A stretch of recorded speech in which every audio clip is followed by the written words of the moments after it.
Hey guys, somebody's gun here.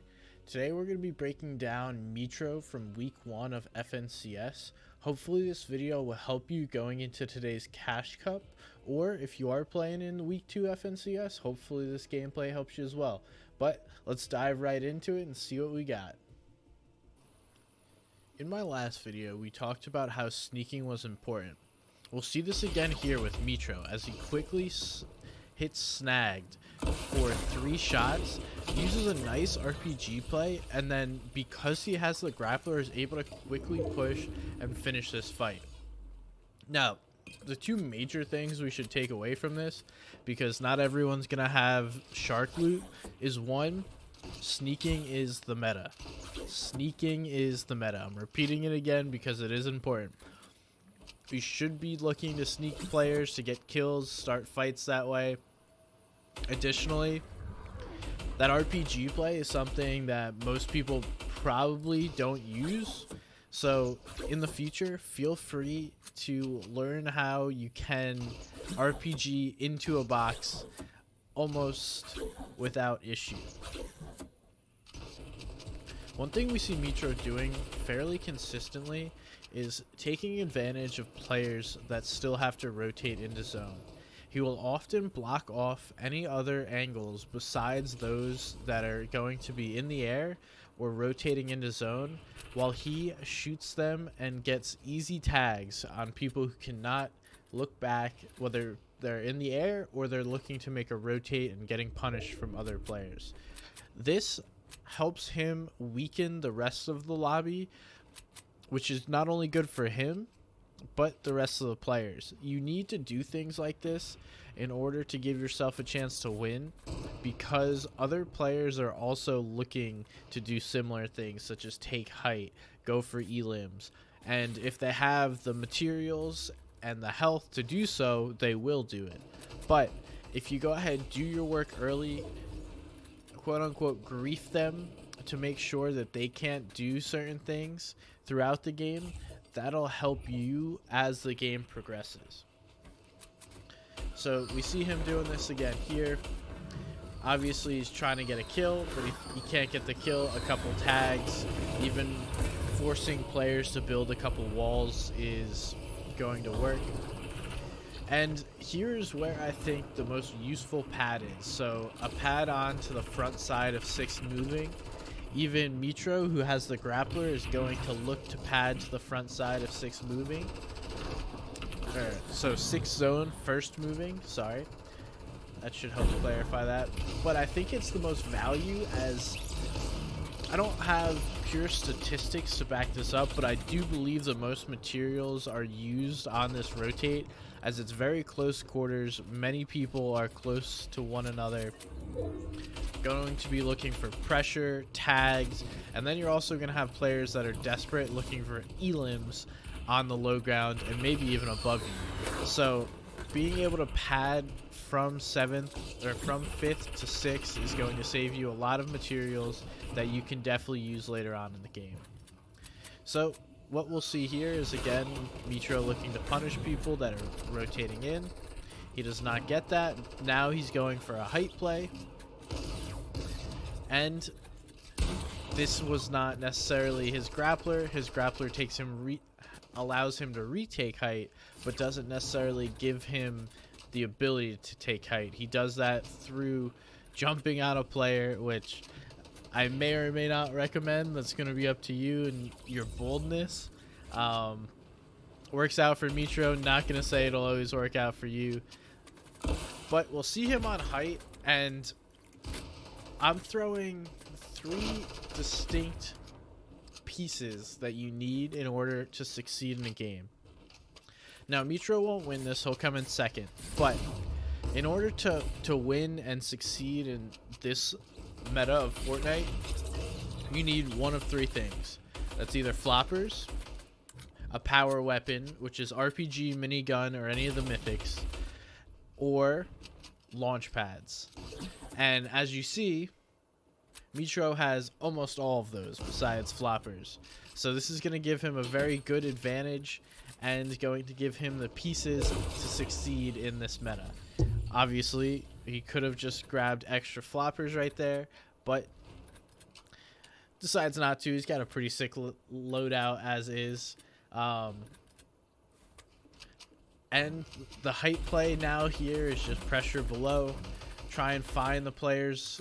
Don't allow them to look for height plays. If you continue pressure, that'll help you force them downwards and away from yourself if you're on high ground. He has 4 RPGs. If I was him, I'd be spamming them, because not only does that have a huge potential for damage, it also makes full boxes disappear, where in this late game, materials are going to be scarce. Players are really going to be looking to save on mats. And we're going back through old builds, so it's going to be harder for Mitr0 to do that. And here's where the difficult part comes. You need to decide, okay, do I keep height here, or do I continue, or do I look for a play down below, try and pressure this player instead of trying to keep high ground? So here Mitr0 decides to look for a play. Could have been the right one, honestly. If he was focused more on high ground, he likely is able to win this, because it doesn't look like Frenzy was stacked on materials. Had a pretty good loadout. He had fish. So honestly, now looking at this, Mitr0 did need to make a play, because Frenzy would have easily been able to out heal him. So sometimes you win those, sometimes you lose. Lots of good players here in Fortnite, but let's check out another game. In this game, Mitr0's unable to claim the shark loot from the vault and sky. So while he does have an awesome loadout, he does not have the typical grappler and mythic scar that we see. Now, what we want to try and do here is, in a lobby that is fairly stacked, I wouldn't say it's super stacked, we want to see where Mitr0's deciding to position himself. This whole right side of the zone for him is completely empty, and everyone is chilling along this line on the hill. So Mitr0 essentially has full positioning here wherever he wants along this side. Now, he's going to choose to go on the bridge near other players, because likely if he decides to go along this mountain over here, if we check this out, there's no one over there. There's one player that's going to be down below here. It's going to be very dangerous for him to rotate. So while people do preach dead side of the zone, dead side of the zone, it's great for certain times, but in more stacked lobbies, you don't want to necessarily be you don't want to be on the absolute dead side, because it will cause you to get focused, especially if you have a tough rotation. So honestly, this would have paid off for him. If Mitr0 had decided to go on top of that hill, he would be in great position and would be able to just build off the side of that hill. But because you don't know that, you have to essentially gamble where zone's going to be and mitigate risk on where that zone could potentially be, and give yourself rotates. So he has 2 pads from this position. He could have padded with other players nearby to go ahead, take a good spot if it was across the river. See, another player uses a pad here, so they would have been able to pad together and not be punished like if he was over here on this hill by himself. Now, 5th zone positioning is a little different. A lot of people kind of just settle for getting in the zone regardless of where it is. What I do like to see is the complete metal box that Mitr0 builds.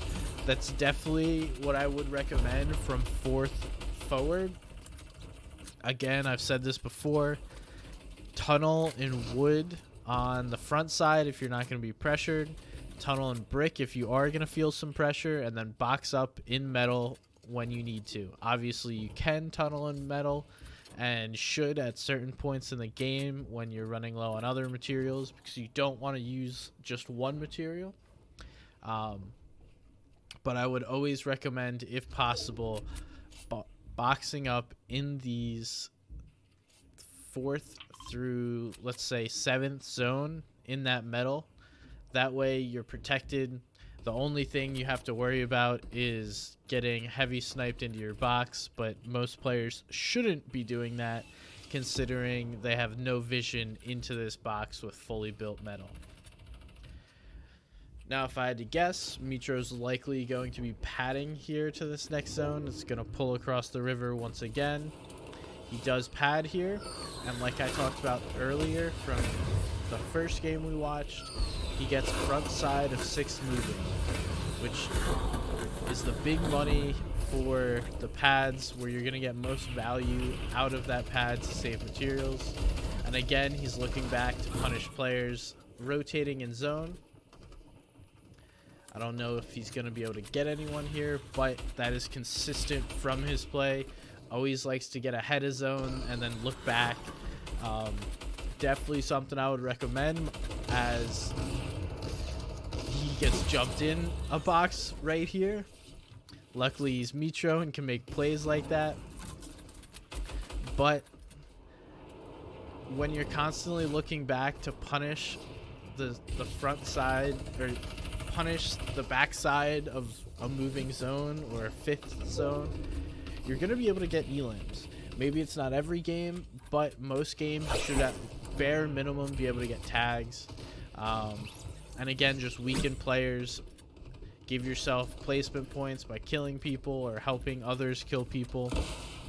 Now it's time for Mitr0 to look for a height play.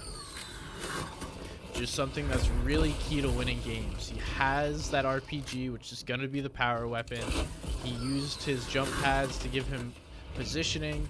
Now he's going to be able to pressure height and take this with relative ease because he knocked out materials, knocked out height multiple times. Now it's time for Mitr0 to take over. He needs a refresh though to stay consistent here. That's going to be his difficulty. Free mock, unfortunately not going to be able to hold though.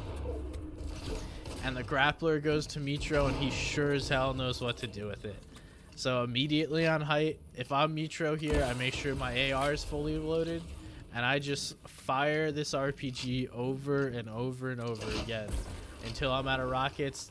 Then play it differently from here. Savage goes for a play.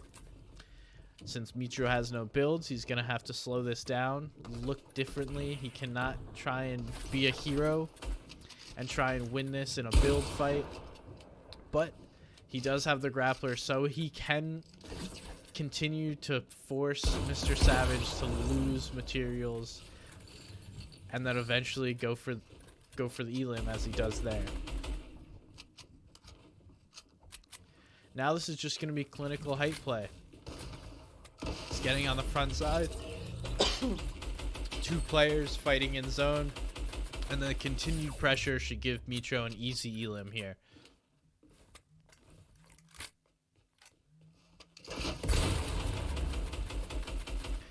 He really likes to use those RPG shotgun combos as well.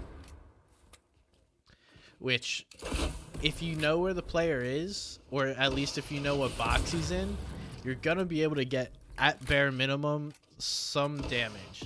You may be able to do significant damage, but if you're shooting into the box with a decent shotgun, it should be at least 20 damage that you're doing on someone. Now, I know that's not what you're looking for, but in the end game here, any bit of damage is significant. We'll see how Mitr0 plays this out. If he decides to go for a play here, he likely will. Doesn't even need to. RPG cleans it up. But power weapons, gets the grappler, continues pressure on height, and just takes a smooth exit to this game. Sometimes people panic, you know, you'll see them do things differently. He could have panicked when Mr. Savage built up on height, but he remained calm, stood second height, gave himself a potential to make a play on Mr. Savage with that grappler again. So cool, calm, collected, and then pressure on height is what wins Mitr0 games. People talk about how aggressive he is, and there are a couple games where you do see him get fairly aggressive. But this game, most of the kills came in late game. It really comes from, you know, getting a good positioning, looking back on players trying to rotate into zone and then going for a hype play to attempt to win the game. Regardless of if you win or not, you have to weigh those options of, do I play for fifth place or do I try and go for the win? And it seems Mitr0 tries to consistently go for the win, which is why he's one of the best players and knows how to be able to win these games. So I hope you guys liked the video. It's a little shorter than some of my VOD reviews. Wanted to pump this one out. If you did enjoy the video, go ahead, like, subscribe to the channel, and that is all I got for you guys. Thank you for watching, and I'll see you next time.